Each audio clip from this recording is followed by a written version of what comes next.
Good afternoon, everyone. I'm Frederica Williams, and welcome to our annual meeting in Black History Celebration.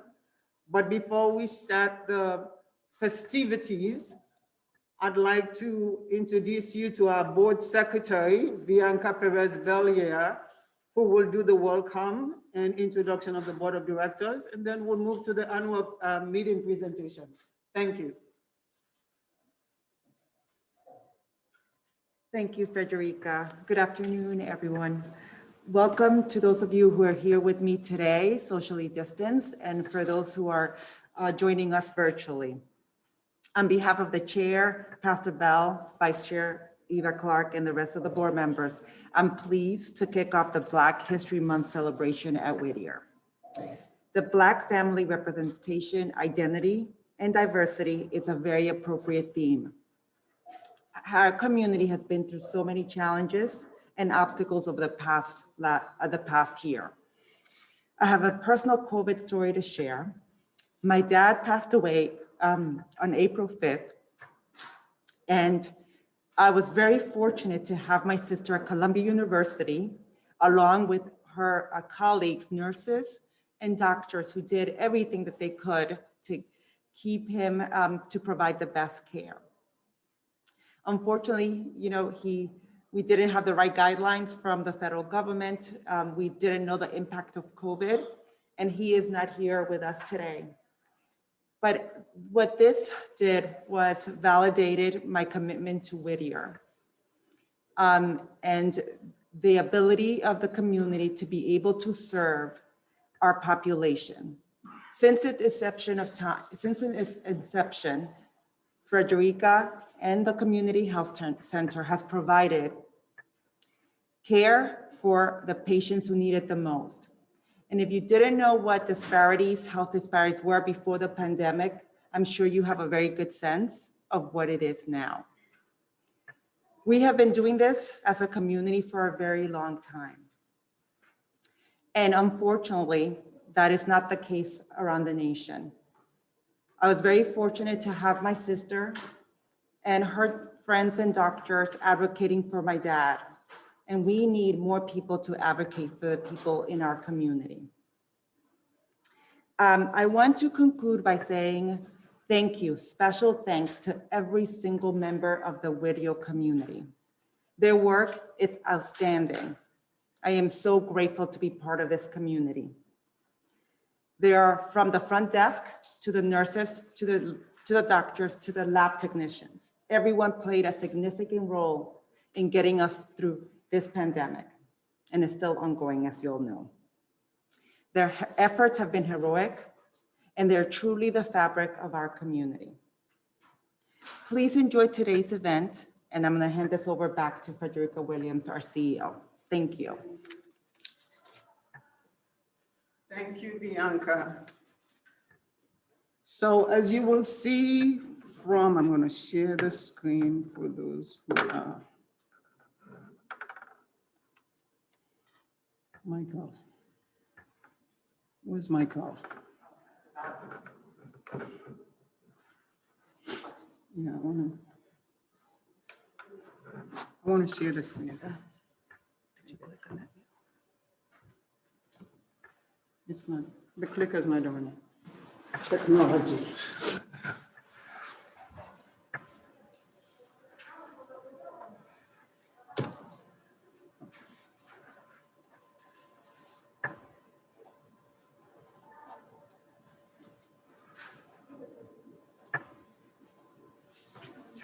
Okay, thank you.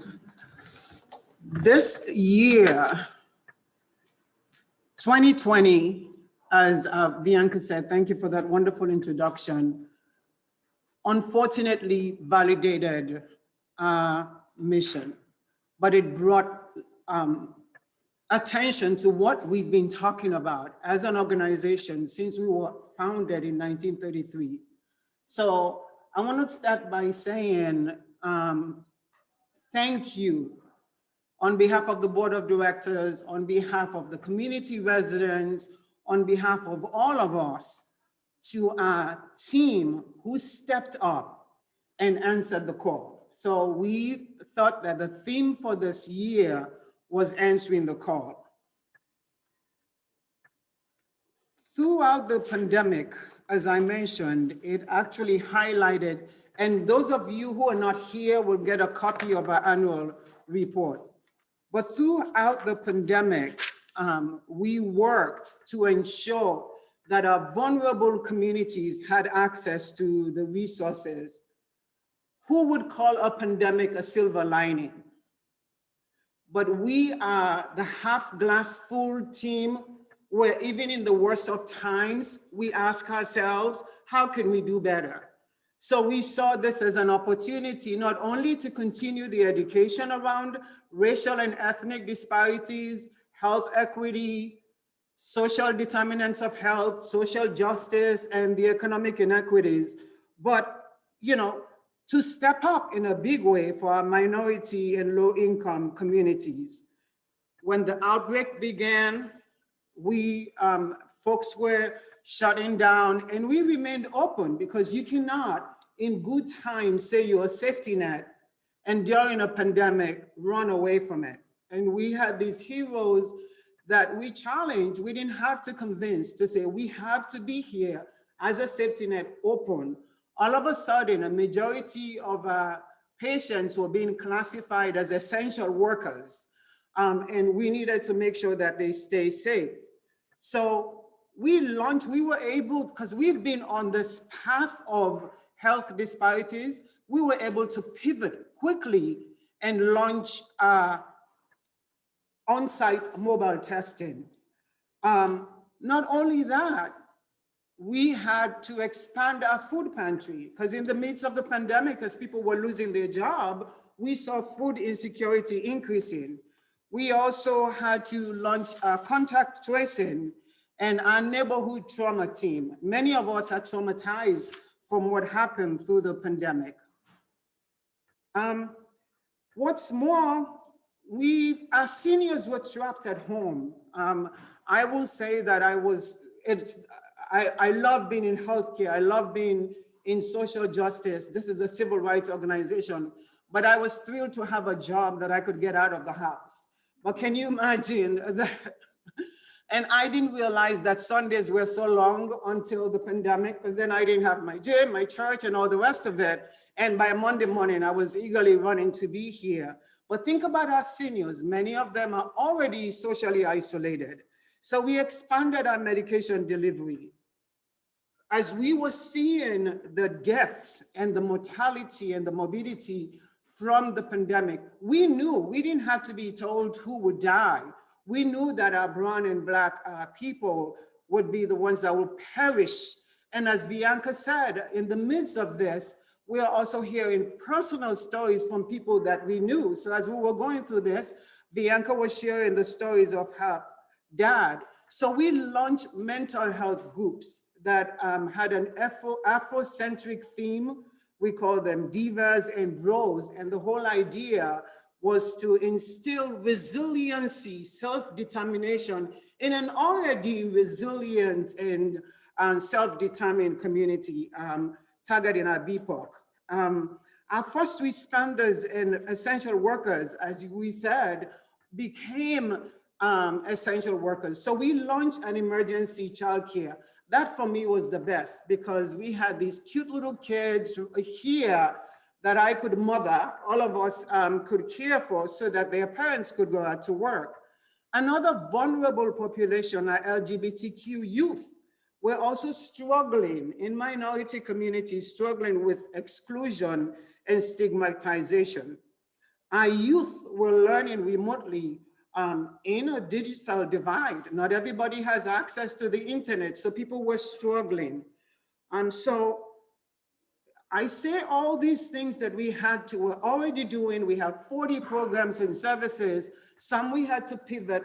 As we were also experiencing, I know a lot of my family and friends who were impacted as we were going through our grief, we were asking ourselves, what more can we do? So today I salute the heroes, and the heroes include our extended family, our donors, our elected officials, foundations, people who stepped up to support our mission. We couldn't have done it without you. So just a brief background, we started testing, tracing, and treating. As it happened in 2019, we've always had a history of going out into the community. This is a beautiful building. We have a satellite clinic, but we understand that access to transportation is an issue. Being accessible and reliable, being there when people need you, meeting them in their natural setting has been what we've done through our community outreach program. We provide about 28,000 community outreach programs. So in late 2019, we didn't know there was going to be a pandemic. We expanded our mobile health van program so we could be active doing health screenings, dental, and eye care. Those mobile vans became the lifesavers, because as we expanded our testing, we were again going to the hotspots, to Nubian Square, to the Millennium Cast Boulevard, to churches, to mosques, meeting people where they are, public housing, so they can have access to testing. As you will recall, even when the pandemic broke, I know that in speaking to, we would go to some of the sites when we started testing. This is a community that has a long history of distrust. And that is why we have to lead, because patients would say, if WIDIA says we should do it, they have that relationship with us. So I will tell you that even with testing, people were skeptical. And one of the people that I reached out to, Ron, we were with testing where we are today with vaccination. So you had to know all your friends and people, and I quickly found Ron Coursey, a keynote speaker's cell phone number that I didn't even realize I had. And I said, we need test kits. And then I got to meet Durban, and people provided resources, because we realized that if we were not providing testing, our patients would not have access to testing, and they also needed to come to a place that was trusting for them to have testing. So we launched the on-site COVID-19 testing trailers outside on a snowy day like today. Our wonderful nurses are out there testing.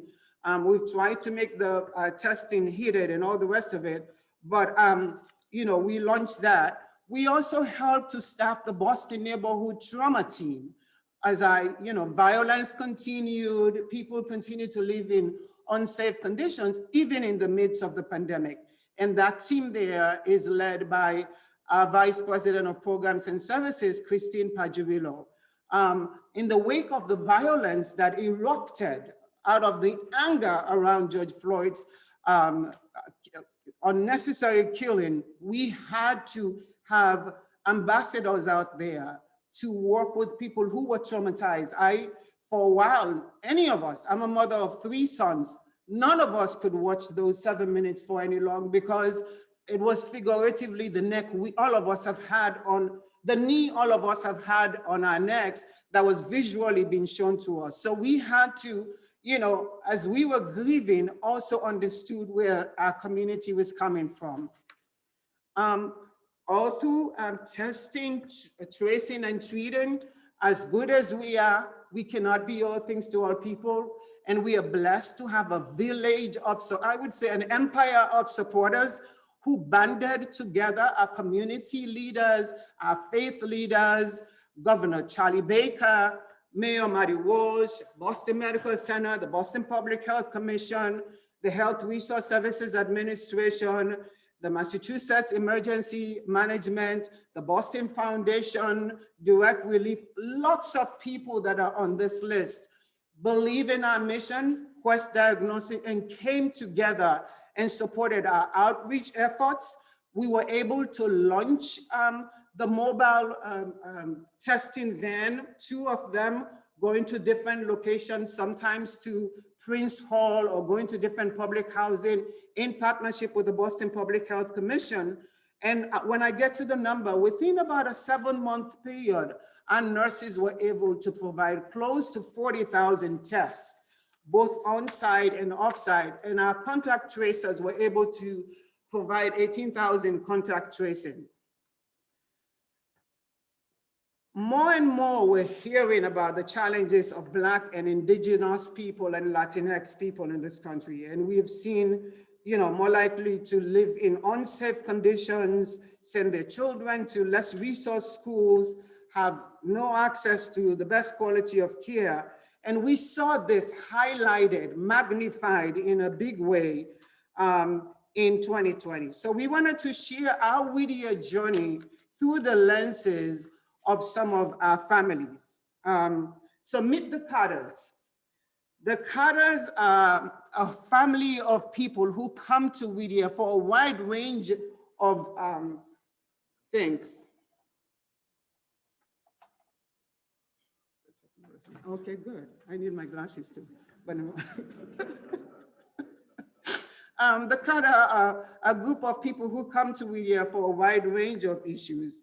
And then, our focus is, we ask ourselves, in addition to our mission to address health equity, social justice, and the economic inequities, we measure how we're doing. We have a population health management system, which we launched in 2012 called our Boston Health Equity Program. We know Boston's long history of racism, so we felt that it's one thing to say we're doing all these things. How are we measuring? How are we closing the gap in HIV? How are we closing the gaps in diabetes? We've heard the data quoted that the average life expectancy, that a study revealed that the average life expectancy of a person living in Roxbury is 59.5 years. How are we impacting that? So we want to be an asset in the community. We want to address racial inequality, and we want to address the public health crisis. Many times our families are living in crisis, and it was good that we had the strategy that we could flip quickly so that we can at least try in some ways to remove them from this place of crisis. Our families count on us for whole person care. I remembered when we started the prison reentry program in 2003, folks were saying to us, well, why would you have a prison reentry program? Those were our patients, and they were telling us that the reason that the recidivism rate was high was because of a lack of resources through the reentry. When we expanded significantly our social services program to focus on housing, case managing housing, food pantry, giving transportation vouchers, opening a community garden, meeting people where they are, those are the whole person. I mean, while healthcare is at our core, we know that the social barriers, the barriers to health, Boston has the highest, the widest gap between those who have and those who do not have. There was a Federal Reserve report that many of you know came out that says that the average net worth of a Black person is $8 compared to the average net worth of a white person, that's $250. How do you compete? And then in the midst of a crisis, how do you feed your children? And now how can we talk to you about diabetes if you don't have a safe place to exercise, if you don't have access to healthy foods, if you don't have transportation to get to your appointments? So that's why we launched a fitness center. That's why we have a community garden, because we know that by removing these barriers and doing it in partnership with a wide range of people, we will then be able to improve the life expectancy and the mortality rates of the patients we serve. So we do a whole person care. As you can see, the Carters here receive their primary care services here. And then we want to profile some of our patients. This is Mr. Pearson. He's 42 years old. He lives with his wife and 6 children in a multi-family home. And we were hearing through the pandemic that people that were most impacted were those living in multi-generational homes, essential workers that were going home that also had seniors. And he's been a patient at Whittier since he was a baby, which was 42 years ago. He was hospitalized for 5 days with the virus and is still experiencing symptoms. And in speaking to him, he said he now wants to be He's going to be joining our patient advisory council. He now wants to be that ambassador. And he said when he was in the intensive care unit, there were other patients there and with me that did not make it out. So he realized that when I get out of here, I'm going to change some things. And not only am I going to change some things for myself and my family, I want to be that voice. So just highlighting some of the things that he said, I could barely walk and barely breathe, he recalls. An x-ray showed severe inflammation of the lungs, and he was hospitalized for 5 days. The nurses, you saw the distress and the fear and pain in their faces. They wish they could do more for the patients to help, Stephen said. When I got released, I was the most emotional thing. He said he was screaming and crying. Dr. Wright, who is his primary care provider, says, Stephen was a tough guy, but Corona showed him who was tougher. So that has humbled him. And he says to people, wear masks and take things seriously. Even if the virus doesn't hurt you personally, it's about your family, your work, your church, or wherever you worship. You could infect others, even if you're asymptomatic, he says. So now he's a converted ambassador for Whittier, and he's out there. And as we're profiling patients, we also want to profile the wonderful caregivers. We have here Dr. Wright, the humblest physician that I have that I've met. He goes around saying, hi, I'm Steve here. And everybody just loves him like he's running for ambassador around here. But what is beautiful is we have on our staff, whether it's the front desk staff, we get as many compliments about the security staff as we do the physicians and the administrators. We are a team. And that is what we love about our team is in this organization, there are no hierarchy. We are all on the same team. And Dr. Wright has been with us for 7 years, but he too had his bout with the coronavirus. He too was hospitalized twice. So as he's sharing, listening to his patients and trying to care for them, he's also relating to his personal story. And I believe he even lost his brother through the pandemic. So we are empowering and supporting each other. And he says, Dr. White nearly died in March after 9 days, and we were praying in here. And there's still so much he doesn't know about this work. His words of caution, when you're young or healthy, you feel like you're invisible, but you could be asymptomatic and pass the virus on to someone else. We need to wear a mask and socially distance and wash our hands, because for older folks or people with health conditions, it can get really bad.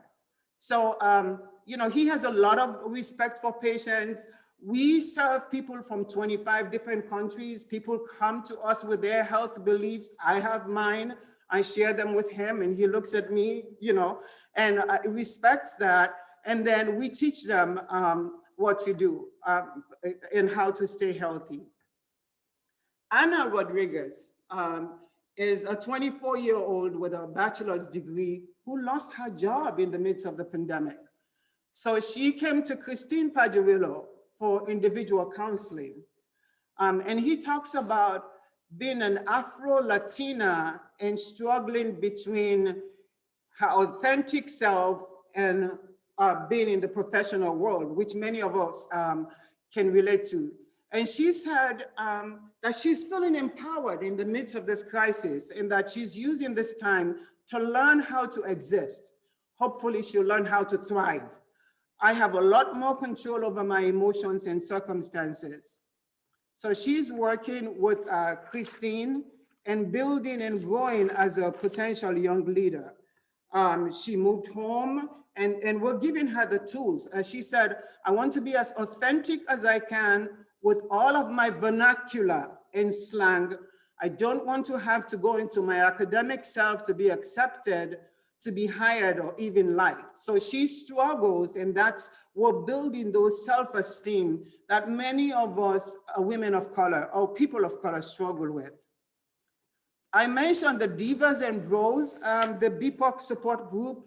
In the wake of racial justice protests, we started these BIPOC, Black, Indigenous, and people of color patients who wanted a safe, supportive place to share their thoughts. Many had gone through group therapy at other healthcare providers, but we're often the only Black person in the room. And what we've done in the midst of the crisis, in the pandemic, we added another mobile health van. We added the groups, we expanded our food pantry, we expanded our food pantry hours.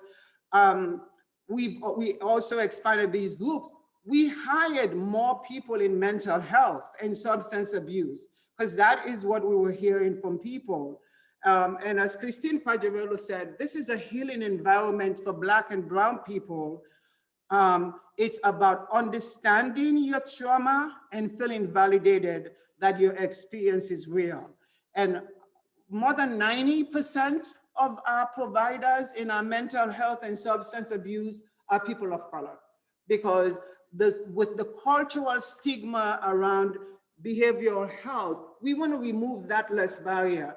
And we want our patients to connect with someone that they feel is not judging them or can connect with them culturally. Miss Minnie, as we call her, is also a patient of Dr. Wright. She's 70 years old, she's from Texas, and she loves to bake cakes and pies.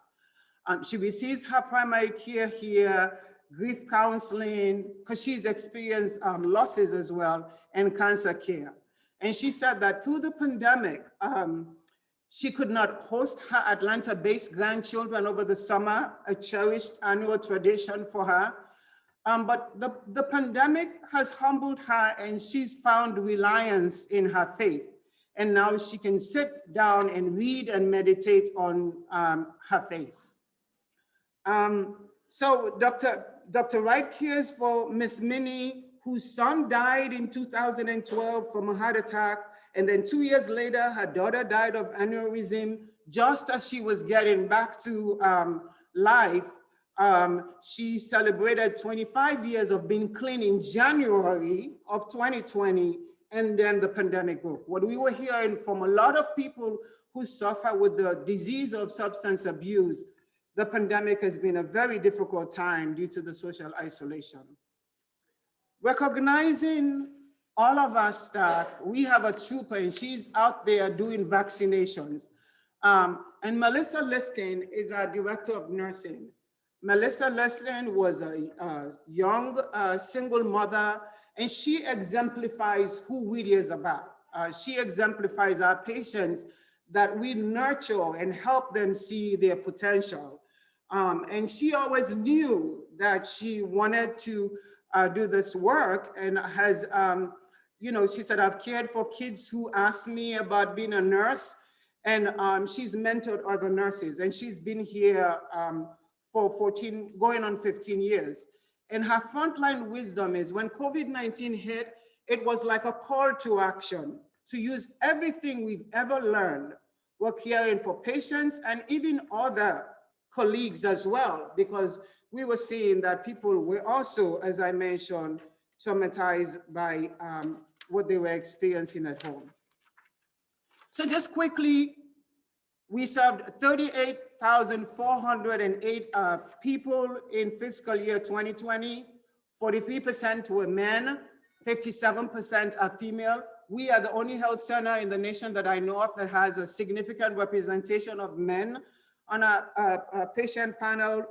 36% of our patients at least have one chronic condition. We care for children, for people of all ages. We still continue to care for our youth. I mentioned the LGBTQ. We're hosting virtual workshops for our kids and virtual physical fitness. Our families, we continue to care for. As 1,200 of our seniors participated in programs, and 300 attended a geriatric senior event. We have a 94% patient satisfaction score. We have community participation in our community garden. We continue to expand our capacity thanks to our staff. I mentioned that we added 3 psychiatrists. We did close to 10,000 deliveries, pharmacy deliveries for people who were homebound, and we could take their medication to them. I mentioned the food pantry that we expanded. 50% of our patients are food insecure.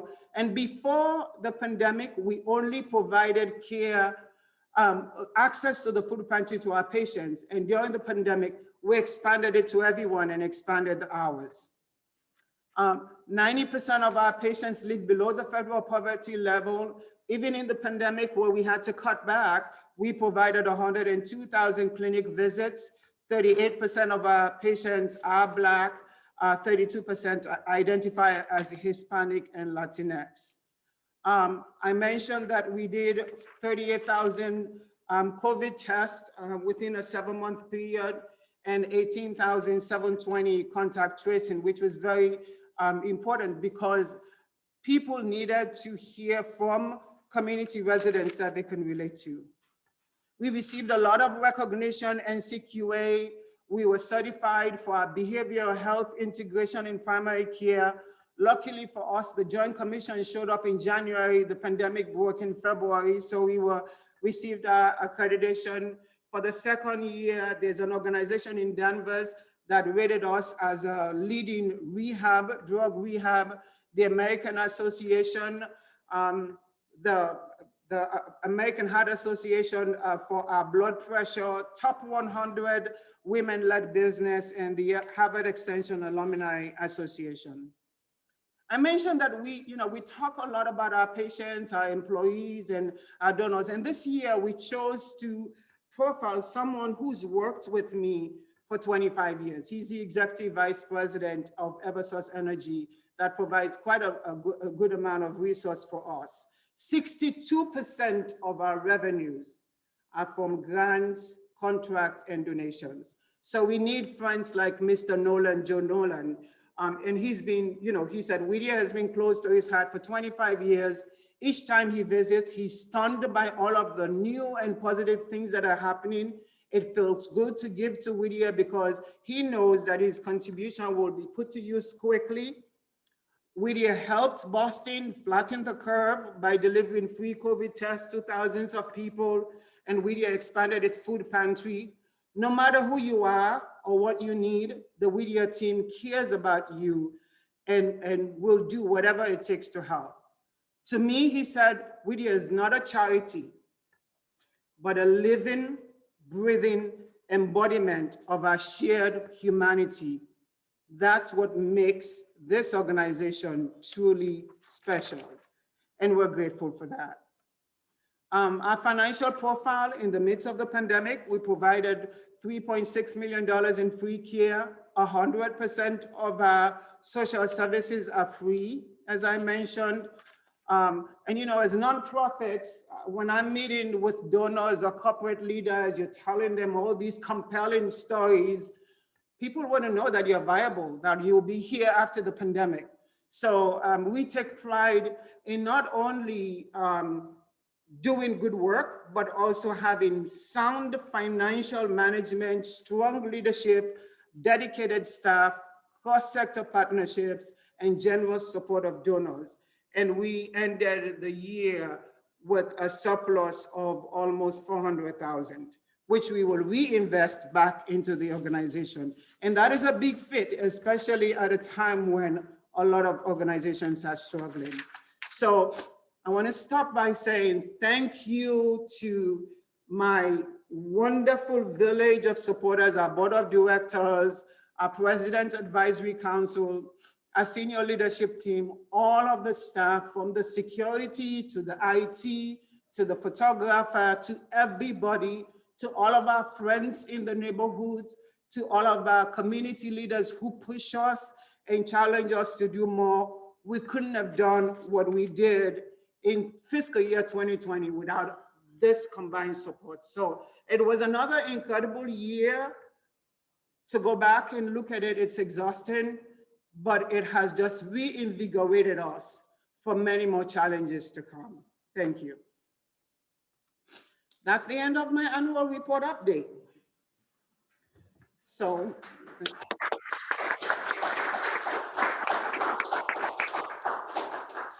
we have to do the formal. Did anyone have any questions online? Okay, moving along. So now we have to close the annual report and go into Black History celebration. So I walk away with my mask.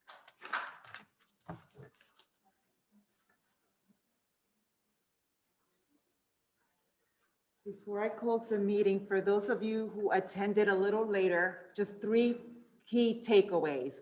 One word I would describe Whittier is pivot, pivoting every single day of the week to be able to adjust to the needs of the patients, and that we should be very grateful for. Second thing is treating our patients holistically. Behavioral medicine is a big part and a challenge, and Whittier has done a remarkable job making sure that mentally and physically our patients are fit. And lastly, our clinicians. Dr. Wright, such a pleasure to meet you. My husband speaks so highly of you and your share and love for music. And for so many other clinicians who are spending incredible amount of hours treating patients and making sure that they squeeze them in and not wait for the next day. Officially, as the secretary, I would like to adjourn this meeting. Thank you. Thank you, Bianca. Now we want to focus this year's Black History celebration on the 2021 theme, the Black family, representation, identity, and diversity.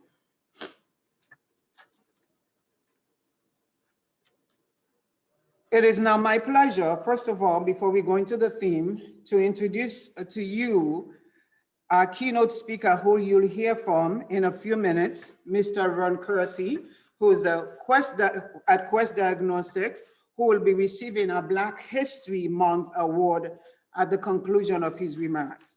But before I introduce him, I'd like to say a few words about the theme for this year's Black History Month, the Black family, representation, identity, and diversity. We believe that this theme could really not be more timely because 2020 brought a focus on the Black family that was more intense and profound than at any other time in recent memory. The numerous deaths of Black men and women at the hands of police and the anguish and anger of their families has reminded all Americans and people around the world that our nation continues to have 2 different law enforcement and justice systems, which often depends on the color of your skin. While this is hardly news for any of us, it is still jarring to realize that in the 21st century, we need to insist on the simple fact that Black lives matter as much as any other lives. In addition, the deaths have been especially destabilizing for Black families and young people in particular because they have ranged across the socioeconomic spectrum, working hard, going to good schools, getting a good job, living in the right neighborhood. None of it matters if the only thing that matters is that you're Black. We saw this with the COVID-19 crisis as well, which continues to hold all of us in the grip. Violence at the hand of the police is a serious risk to Black families, but so are the insidious social and health determinants that leave them disproportionately exposed to the coronavirus, living in unsafe neighborhoods, working in high-risk, low-wage jobs, lacking insurance and access to health care. For all of us at Whittier, it has been heartbreaking to see our families unable to protect their children from these risks. In our pediatric department, for example, we have seen rates of mental illness from the isolation and stress of the pandemic. Before last year, our physicians might have seen 1 or 2 patients reporting suicidal thoughts in a month. Now they're seeing 1 or 2 in a week. Obesity rates have increased, putting our children at risk for chronic diseases and lifelong chronic illnesses. This is why today's event is so important for the Black families in our community. For our families to resume normal lives, we have to get to the other side of the crisis. And the only 2 ways we know right now is through the vaccination and testing. And that brings me to Ron, our keynote speaker. When Ron and I discussed the idea of doing this event together, we both agreed that at this moment, this movement is a history for Black families. There's nothing more critical than building their trust and belief in the vaccines and continued testing. In order to do this, we will need trusted messengers who can lead by example and convince people in our community to take the leap of faith. We had an event with some of our Black clergy, and one of the speakers was our very own pastor, Dr. Stephen Wright. And he got up there and told people to take the leap of faith. So that's what we're asking. In addition to being a medical director, he became a spiritual advisor. And Ron is also one of those messengers. And we are fortunate to have such an accomplished individual in our corner. Ron is currently serving in the role of Vice President, FQHCs and Public Health for Quest Diagnostics. In his current position, he's responsible for the commercial strategy and market development plan for Quest surrounding its commitment to the mission of federally qualified health centers and public health. Prior to his now 10 years at Quest Diagnostics, he spent 14 years at Merck & Company in various leadership roles in sales and sales operations. Prior to and while at Merck, Ron was a commissioned officer in the United States Army, serving his country proudly, both on active and reserve duty for 8 years. Ron, for as long as I've known him, and also his father, has consistently served as a champion for community health centers and is passionate about our mission to address health equity, wellness, and prevention. He earned his degree at Florida A&M. He currently serves on the boards of AmeriCare's Free Clinics, Community Health Network of Connecticut Foundation, and the New Jersey, New York chapter of the National Sales Network. Ron currently lives here in Massachusetts with his beautiful wife, who's here with us, and his 2 daughters. Please join me in welcoming our 2021 Black History Champion and a friend of Whittier.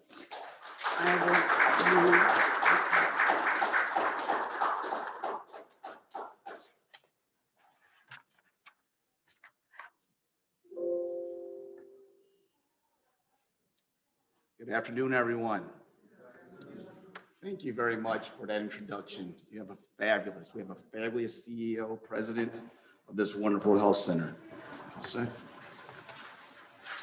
So first to Pastor Bell and the board of directors, to your esteemed President's Advisory Council, to the wonderful hardworking staff, providers, and leadership of this great health center, to those in the room and virtually, and of course, this very progressive and innovative leader, Ms. Frederica Williams, I thank you.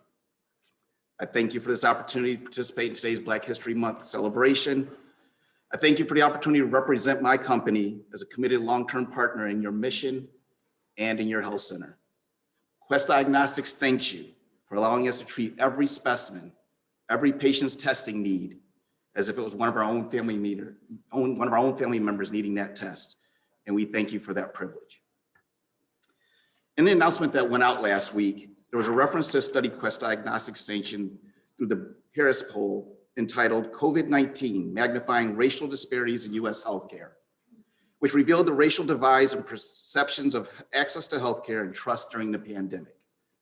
Of the many insights provided, there were 3 data points that stood out to me most. First, Black and Hispanic Latinx Americans are nearly 2 times as likely to say their access to COVID-19 vaccines, once available, is worse than other racial ethnic groups, underscoring the importance of a strong, reliable, and highly communicated vaccination program. Second, 42% of Black Americans are more scared of getting COVID-19 than a delayed diagnosis of cancer, compared to only 33% of white Americans. This pandemic and this virus has and is continuing to cripple us, white and Black Americans, to the point where they're more scared of getting COVID-19 than a diagnosis of cancer. It's pretty powerful. And third, only 52% of Americans, 1 in 2 Americans, expect actions will be taken to address the racial disparities in healthcare in the wake of COVID-19. So that's why I have to thank you. I have to thank Frederica Williams and the Whittier Street Health Center team and family, the providers, Dr. Wright, for all that you're doing, for answering that call. I thank you today for providing COVID-19 testing and vaccination on site, and what you've done since the beginning of this pandemic, and relieving fears, getting community and patients back to care and healthy, to open up the Commonwealth's economy, and to restore trust in the US healthcare system. Thank you. So as I thought about my remarks for today during this Black History Month celebration, a celebration of the accomplishments and sacrifices and shoulders stood on of Black Americans and how they played their role in building this great country, I thought about what I've learned and studied over the years. I reflected on the periods of my life that have been most integral in shaping me. I thought about people, historical figures that have opened doors and given birth to this great nation. I reflected on my early years of growing up and who were my first images of success. I daydreamed about my years at my alma mater, Florida A&M, which is the best historically Black college, in case you were wondering. I recalled my time in the military, where I adopted and continue to live to this day a creed of mission first, people always, and who those leaders were that personified it most for me. I found myself recalling events of the past year, those that stood up against racial injustice and social injustice, and more closely related to healthcare, I thought about those I've encountered who fight the fight every day to make sure there's parity and access to COVID-19 testing and treatment. I lastly thought about people, just random people, all of whom deserve my thanks. A thanks for this life, a thanks for their example and inspiration, for giving me a Black history to be proud of, one that pushes me to do more, and one that pushes me and makes me remember there's still more to do. So that's what propels me for the remainder of my comments, to deliver a Black History Month thank you to the multitude of known and unknown brothers and sisters that ensured today will be an even better day than yesterday. So my friends, instead of a Black history story, I'm going to skip right through this Ron Coursey Black History book and go right to the acknowledgement section. And in my acknowledgement section, and I'll give you the abbreviated version, I promise it'll be abbreviated, give me about 8-9 more minutes. I see the pictures and names of civil rights leaders like Ralph Abernathy, Frederick Douglass, Medgar Evers, Marion Wright Edelman, Martin Luther King Jr., and Coretta Scott King, C.T. Vivian, Fred Shuttlesworth, and Andrew Young. I see athletes like Muhammad Ali, Jackie Robinson, Arthur Ashe, and Jim Brown. Literary geniuses like Maya Angelou and James Baldwin. Educators like Booker T. Washington, Cornel West, Ida B. Wells, and Julian Bond. Change agents like Ruby Bridges, Rosa Parks, and Harriet Tubman. Military leaders like Generals Benjamin O. Davis, both senior and junior, father and son combination, Roscoe Robinson, Colin Powell, Daniel Chappie James, and Admiral Michelle Janine Howard. Those that led political change like Shirley Chisholm, John Conyers, Elijah Cummings, Barbara Jordan, John Lewis, Thurgood Marshall, and our new Vice President, Kamala Harris. And contributions to and sacrifices for science and medicine, like George Washington Carver, Charles Drew, Henrietta Lacks, and those in the Tuskegee experiment. As meaningful as those names are to me, equally important and impactful to me are the part of the new history that has been made over the past 12 months. these young, vibrant, energized, and determined brothers and sisters of all races mobilized around social injustices that we've experienced throughout last year and were brought to light. And they caught my attention and my respect. A new band of leaders rose, hand in hand, almost in every major city in the US, standing up for what was right. We also watched corporations and chief executives be resolute in their feelings and their actions with their employees. We watched the quiet speak up. We watched the motionless move swiftly. But don't get me wrong, I know there's a far, far way we still have to go, but I'm still inspired. I'm thankful for those who made a stand, acted with their voices, with their feet, and with their money, and stood arm in arm for what was right.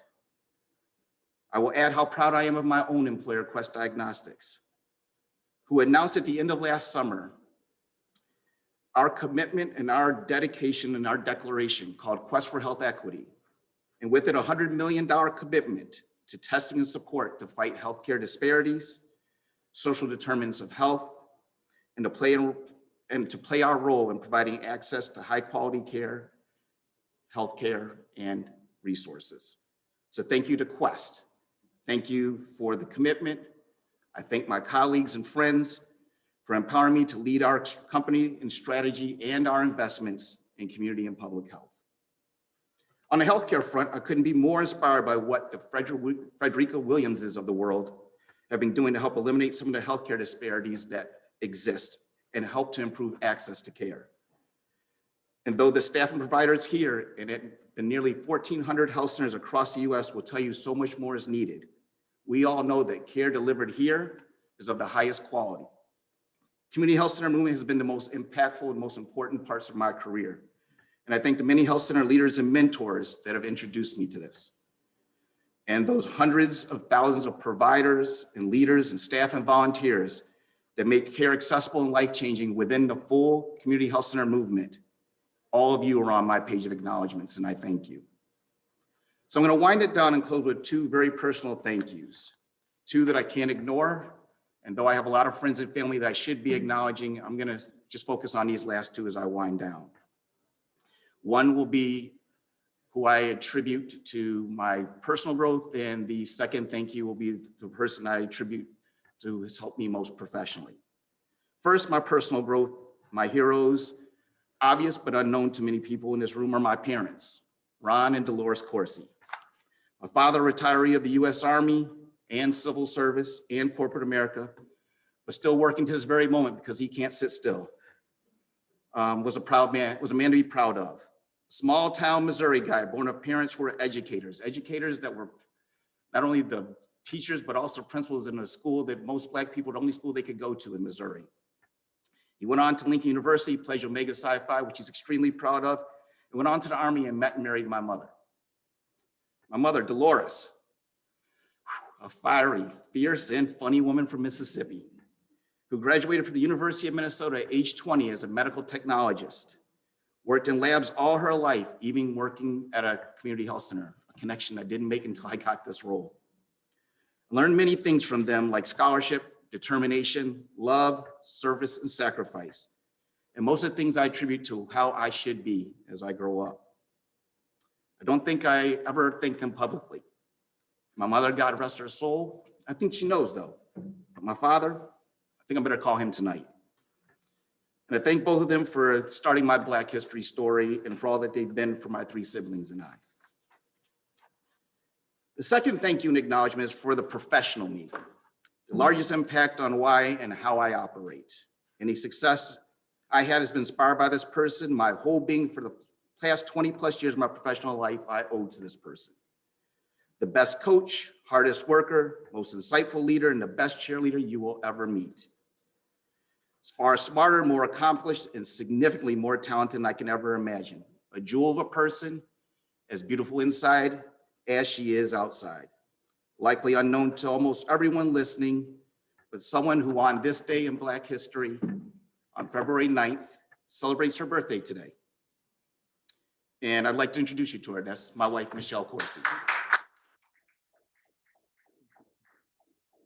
My beautiful wife of almost 20 years, I'm proud to have as part of my Black history story, much of which would not exist without her.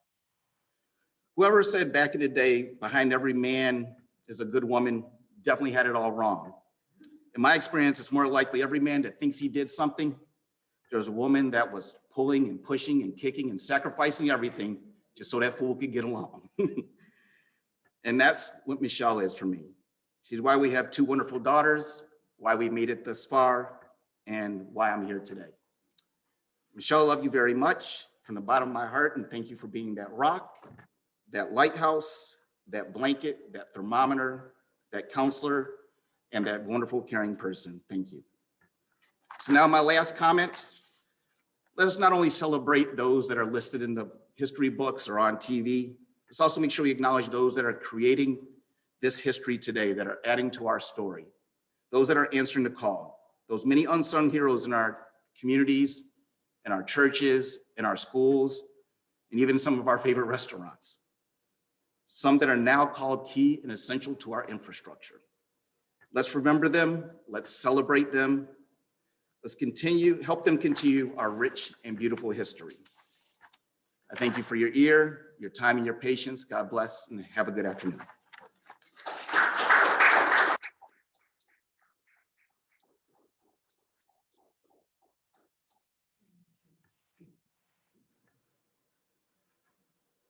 So now we have to do the socially distanced presentation.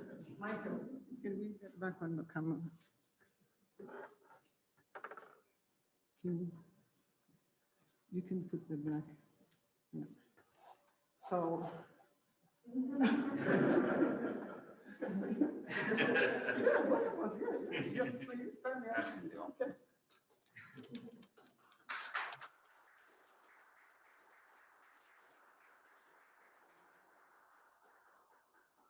Okay. Yes, they can be.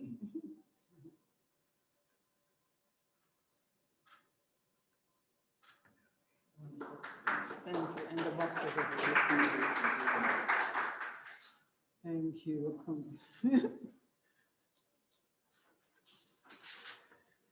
So we have, I know that Attorney Joseph Fista wanted to send a message to you. He is on Zoom, so can we see? But we do, the two things we do at every one of our Black History celebration. We sing the Black National Anthem, lift every voice and sing. So we're tapping into all of your singing talent. And those of you that are joining us virtually as well. And then we read an African pledge. So who wants to strike a note? Ron? Michelle's laughing like, no, you did not. Okay, that's all right. Oh, we have a musician. I should get out of the way. Oh, we have a musician in the house. I'll move. Here's the microphone. I'll disinfect it for you.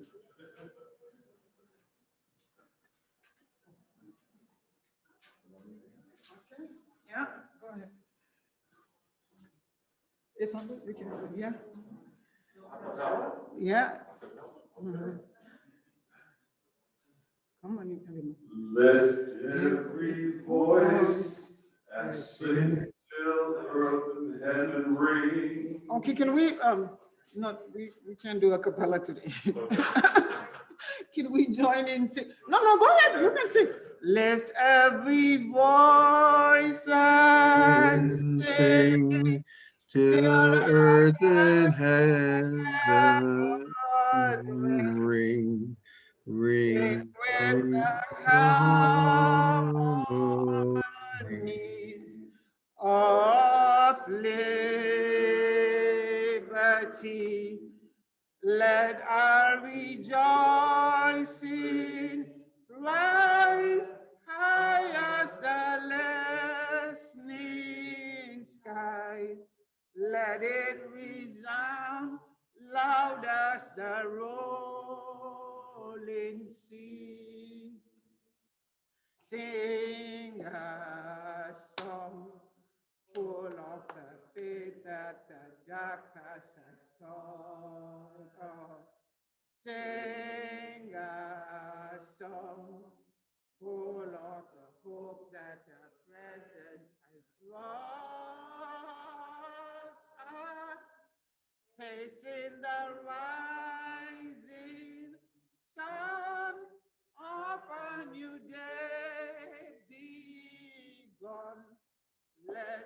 march on till victory is won. Stony the road we trod, bitter the chastening rod, felt in the days when hope unborn had died, yet with a steady beat have not our weary feet come to the place for which our Father sighed. We have come over a way that with tears has been watered.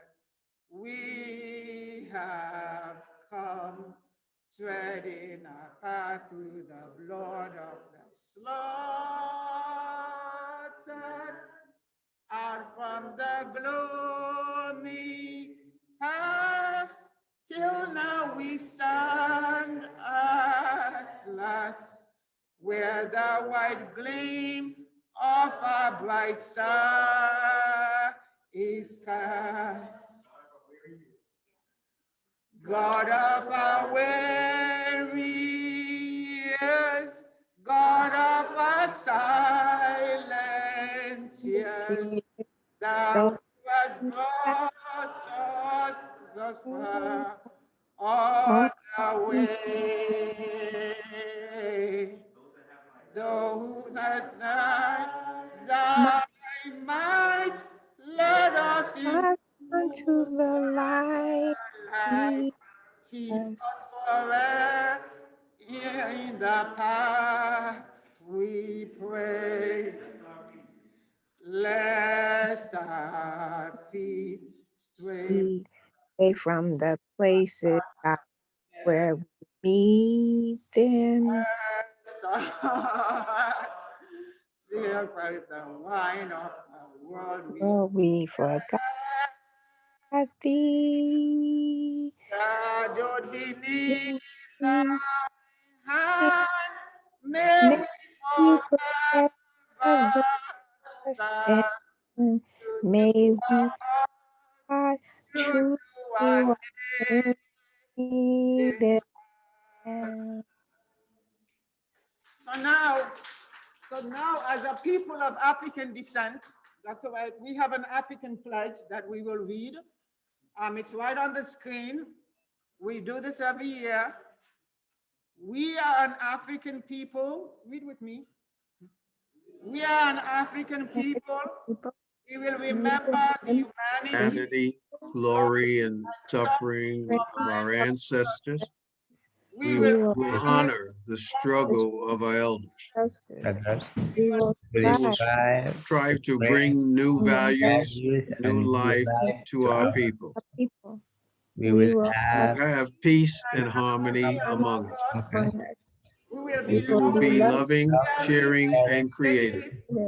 we will We will work, work, study, and listen so we may so learn. we may learn, Learn so we may teach. We will Cultivate self-reliance. We will We will struggle to resurrect and unify our homeland. we will We will raise many many children for our nation. We will have discipline, patience, devotion, and courage. We will We leave live as models to provide new directions for our people. We will be free and self-determining. We are an African people, and we will win. And we will win.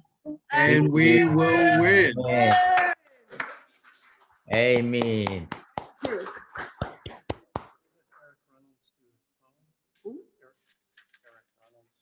Yeah, but so I can hear Attorney Fista's voice on the phone. And Attorney Fista, did you want to say a few words to Ron? Yes, well, thank you very much, Madam President. Congratulations on once again an excellent annual meeting and of course, Black History Month celebration. As your keynote speaker and my dear friend said, you are a dynamic leader. You are in the forefront of the leaders throughout the nation who are involved with the health center movement. So I congratulate you, as I always do, and today I do as well, for all of your great leadership. But I asked to speak about my dear friend Ron. You know, I didn't know that he was going to take a playbook from me and heap all of those things on his dear wife, Michelle. But Ron, I see you learned that happy wife, happy life. And certainly I want to say happy belated birthday to Michelle from Phyllis and me. What the introduction of Ron definitely gave a very slim aspect of him as an individual. Ron is a great individual, committed to the health center movement, and has provided the leadership at Quest Diagnostics to make sure that all health centers are thriving. So to Ron, I want to say I appreciated your remarks.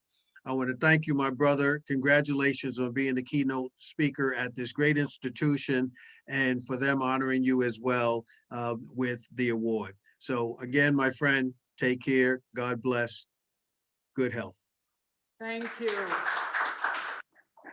And we have one of our health ambassador who had a, where's Eric? There, come on up.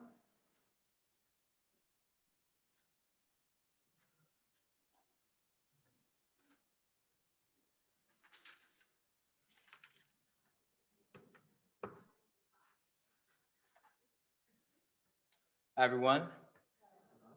I'm Eric, Carolyn Reynolds' son, who's the Associate Director of Behavioral Health here at Whittier. I heard that happy wife, happy life was mentioned, so I'll say happy mother, happy brothers. Yes, I'm one of a set of twins, so. Okay, so I've heard a lot of, good and important things said, and just as I was thinking, I wrote down a few thoughts, which is that racism itself is like a pandemic. And you've heard many sayings, we're facing multiple pandemics and they're all just meeting together. And with a pandemic, you need to test. So for racism, we need to test, make sure, see if it's detected. We need to identify it early. We need to make sure that everybody has access to the vaccine, to the remedy, that it's widespread, that we wash our hands of it every day. And it's contagious and you can be asymptomatic and it kills. So we need to be cognizant of that. And as the theme is Black family in representation, looking at the media, looking at TV, what is it we're representing? When Black families are constantly put on TV as a result of dying, somebody like me sees that, people growing up. I'm a college student, senior at the University of Pittsburgh, 23, it becomes scary. And when there's when there's a sense of there is no empathy, it becomes even more scary because it's how do we get to a cure? We need that empathy. So I want to share a poem that I've performed in the past. When Trayvon Martin was killed and Eric Gardner. Albert Einstein said insanity is doing the same thing over and over again and expecting different results. So don't be surprised when I tell you that America's judicial system is insanely at fault. What if I told you burning down buildings and storming the streets only causes the grand jury to be more discreet, and that becoming abusive with the police only leads to a death toll increase? Why does it feel like the only way to survive this is to be patient? Because far too often, young African-American teens are becoming patients as a result of being patient, and the facts are blatant. When we have to listen to no, Mr. and Mrs. Brown, Michael didn't make it. Mrs. Gardner, your husband's no longer with us anymore. And 4 policemen rushed to take down Eric Gardner using a tactic where on terms of its legality, And 4 policemen rushed to take down Eric Gardner using a tactic where in terms of its legality, they were unsure. And he hit the floor with the chokehold held tight. He did not punch, kick, or fight. Rather, he fought for air while the final seconds of his life took flight. Granted, all of this was captured with a video camera on the site. Indisputable evidence for suspicion of excessive might, and the grand jury would still not indict. The medical examiners at the scene ruled the case a homicide. The grand jury could not decide. And when the American people question the intentions of their side, the grand jury tells them to step aside. See, there's no justice in profiling just us. And when the grand jury seems to be showing off their ability to refuse indictment as if it were a box of jewelry, there's no justice but just ice, freeze, put your hands up. No wonder it feels like a Cold War. And all this pain drifting in the air, hanging in the snow is creating smog, and I can't breathe when I'm not being treated equal. I can't breathe when every time a police car passing feels like playing Russian roulette. I can't breathe when I'm hearing about person after person dying on the news. And please, Mr. Police Officer, the reason I'm reluctant to shake your hands when you greet me is because my hands are already shaking and I can't breathe, I can't breathe, I can't breathe. Don't you know I can't breathe? Asthma. I, as an African-American, have asthma, and the prejudiced walls of my America's esophagus are closing in. Sometimes it feels like we cannot win, and nowadays it feels like when I think the pain is finished, it's really only started to begin. I'm begging for change, please, can you spare some change? The police have taken the sidewalk of my country and turned it into a shooting range. Can anybody spare some change? Because none of this makes sense. The Bible, Mark 12:31 says, love your neighbor as yourself. And I know this isn't what God meant. Why do they still treat us like tenants when we never asked to pay the rent? But we shall overcome. When you overcome your ignorance and your stubbornness and your selfishness, and for every wrong suspect you arrest is an innocent man put in handcuffs. For every innocent man put in handcuffs is an accidental murder. For every accidental murder is a mother and a father and a brother and a sister and a cousin and a grandma and a grandpa who got a piece of their heart murdered. And for every family member that got a piece of their heart murdered is a legal document wrongly worded. We've been eating at the dinner table, waiting for the waiter to bring the bill of rights. And to truly bring peace, it might take sleepless nights. Maybe we can rewrite our Miranda rights. Like, you have the right to an attorney. You have the right to be treated equal, and you have the right to testify in court before being shot. It's so cruel to take our family when that's all we've got, please. How am I supposed to feel at ease when the police and part of the government are the ones disturbing the peace? Albert Einstein said insanity is doing the same thing over and over again and expecting different results. But to be truly insane, you'd have to shoot a man and then tell the world it was his fault. Thank you.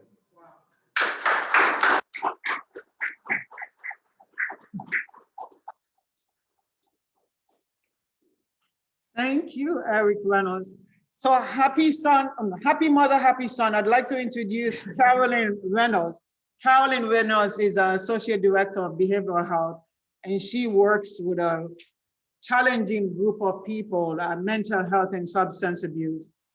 So wonderful. We're building ambassadors from well-experienced people in our age group to our next ambassador, because that is where it is. And it's been wonderful. You have me confused with your twin brother, so I didn't know who I was looking at. But thank you so much for those words of inspiration. I want to get back to the annual report. So again, this year was a call to action. And I hope that all of you agree that we did our best to step up in ways that we could. And I know there were other people online that wanted to say a few words to Ron. No, I don't know if there's anybody else. I know someone else did. Is there anyone that wants to say the last page? Okay, so Ron says he's had a wonderful time with us. No, go to that page. So again, thank you. He was work here. They've answered the call to action. We are all just getting started. In between doing this presentation, I just had a reporter pull me outside, one or two of them, to ask questions. And I said, we do have a lot of work to do, so I cannot speak about other sites and what's going on at other sites. And we can only focus on the work that we need to continue to do to educate people about testing, vaccination, and the continued focus on public health. We have vaccinations. We've been fortunate to receive a supply from the Department of Public Health. We are restricted to phase 2, and part of what we did for today's celebration was to do all-day testing from 9 to 4 and all-day vaccination. As the distraction would always have it, this morning we had a power failure and our generator couldn't start. So we were looking, I said, I think one lives in Connecticut. So let's see if we could do this. And being the resilient folks, so this was the event that was almost canceled because some evil presence thought they could distract the folks over at Whittier, and between the MIS and everybody and Coursey, I was on the phone. And that's the beauty of Zoom conference calls. I was on a Zoom conference call from 8 to noon, and if people only knew what I was doing behind the camera, here we are today. So we are a resilient people. This is just, this recognition of Ron is long overdue. I love how you honored your father and your mother. Today is the 11th anniversary of my mother's passing. So if it wasn't for Ron, typically we would be in quiet with our family, honoring my mother. And 2 days from now, the 11th would have been her 92nd birthday. So we have the February, she was such a dear woman, a champion to all of us, a champion and a mother to many here at Whittier. So she's smiling over us, and she said to whoever is in charge of electricity, turn that electricity on. So we are here. So thanks to all of you. This was a wonderful event. Corona doesn't stop us. We have a lot of work to do. Enjoy the rest of your day.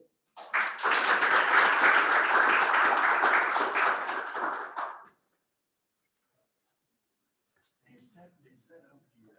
There's a backdrop there that it was like, some pictures.